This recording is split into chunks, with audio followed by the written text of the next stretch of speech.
small elevator with your biggest crush. Meanwhile, the AC stops working and it gets so hot that you both take off your shirts. Sounds like a dream. Well, this actually happened to me, and here's how. I was in school when my enemy Alexa made fun of me. She said, "I'm going on a date this weekend, and you? Netflix and chill with your dad?" Oh, stop it, Alexa. If I wanted a boyfriend, I could get one easily. Ha! Not in your wildest dreams. Guys just don't think that you are attractive. I wanted to prove her wrong, so I secretly went to my teacher and said, "Mr. Flanders, I know this sounds weird, but I really want to work with Jordan. Can you team us up on the next project?" That's cute, and sure, I'll let you two write an essay together. It was awesome. Jordan and I met up in the library for our team project. Maybe I wasn't the prettiest girl, but I had a secret weapon, because I was absolutely shameless. I said, "So, do you have a crush on any girl in our class?" "Oh, I don't have time for dating. I only focus on school and my soccer career." "Wow, I heard you almost made the national team. Have you ever had any groupies?"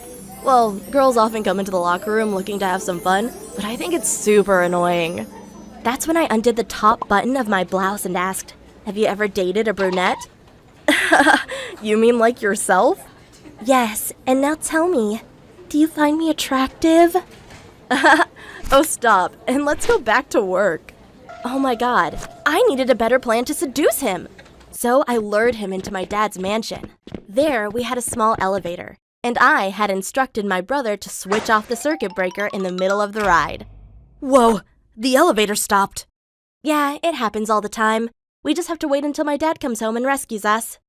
It was so tight, Jordan's body was almost pressed up against mine. And with the AC off, it got really hot and muggy in there. So I said, "If you want to take off your shirt, please go ahead." "Well, actually, I'm fine." "Well, then, I'll go first."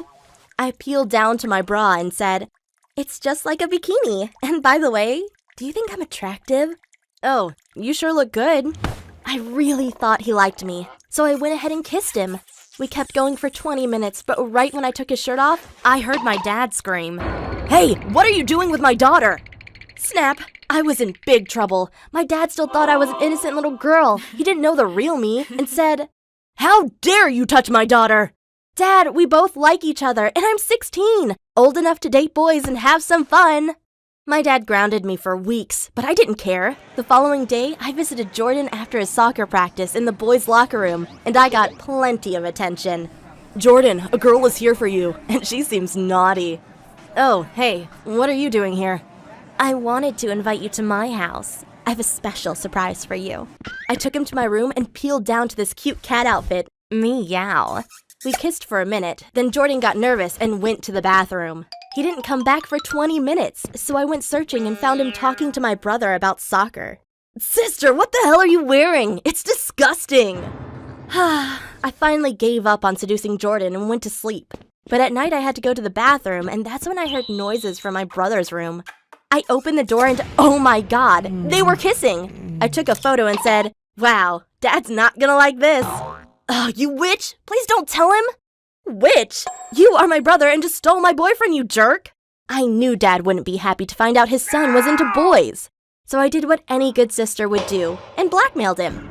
"From now on, you are my servant, or otherwise I show Dad the photo. And you, Jordan, I'll let you spend 2 hours a day with my brother as long as I get the rest of the time." They both agreed. It was kind of weird sharing a boyfriend with my brother. One time we watched a movie together with Jordan sitting between us. I would kiss him for a few minutes, and then my brother would kiss him for a few minutes. But then he lost it and screamed, "Sister, I hate sharing my boyfriend with you, you freaking perv." "How dare you even speak to me, you worthless servant? Now make me a salami sandwich."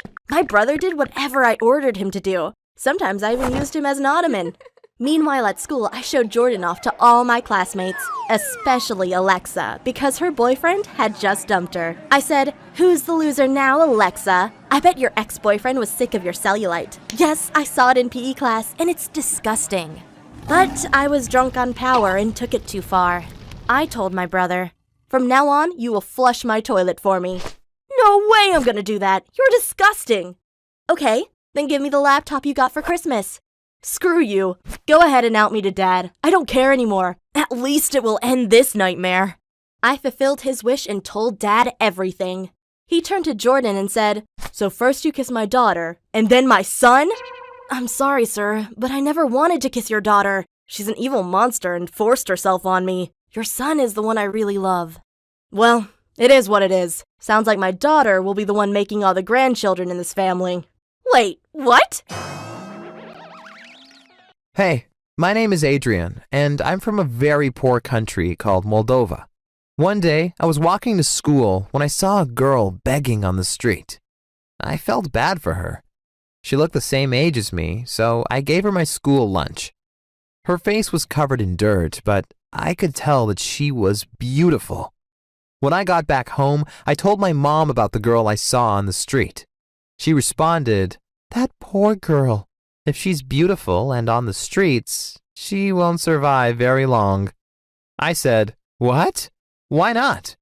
My mom responded, "Don't you read the news? They will take her to Turkey and sell her there to evil men." I was shocked and said, "We can't let that happen. We have to rescue her." My mom responded, "Well, do whatever you have to do." So the next day, I went searching for the girl. And after a few hours, I found her laying on the ground. She was crumbling out of pain, and I asked her, "Hey, is everything okay?" She responded, "My stomach, it hurts." And I said, "Don't worry, my mother can give you some medicine if you want." I could tell she didn't quite trust me, but she also didn't resist when I pulled her up and brought her to my home. There, my mother gave her some painkillers and sent her to take a shower. When she came out again, she looked completely different, like a normal girl, even though very beautiful. That day, I asked her why she'd been homeless, and she told me how she had grown up on a farm on the countryside, but her mom had turned insane and kicked her out one day. She said she had never gone to school because she had to help her family working on the fields. I felt so bad for her. I said, "Hey, if you want, you can live with us now. We don't have much money, but we will give our best to take care of you." She said, "Wow, thank you. That would be so grateful." That's how our friendship started. We spent lots of time together and often wandered through the forest. But one time, she hurt her feet and couldn't walk anymore, so I had to pick her up and bring her home. I know it was wrong, but it felt good to feel her skin on mine. And I guess she enjoyed it too because she cuddled her head against my chest. When we arrived back home, she gave me one long hug, then looked into my eyes and said, "Thank you so much. You are my hero today." Of course, I've had feelings for her before, but now I knew she liked me too. So the next time we went to the forest, I asked her, "Hey, do you like me?" She turned red and whispered, "Maybe." I had no idea what that meant and said, "Oh, it's okay if you don't like me. Don't worry." But she responded, "No, I do like you." Wow, I hadn't expected such a clear answer, but I knew what I had to do next. I gently pulled her towards me and slowly kissed her. This was awesome, but she wanted to go further and tried to pull my pants down. I said, No, it's too risky. We are too young to have a baby." But she just smiled at me and said, "You stupid. That's not what I wanted to do." Back then, I had no idea what she meant, but after one long last kiss, we went back home again. And since that day, we have been a happy couple.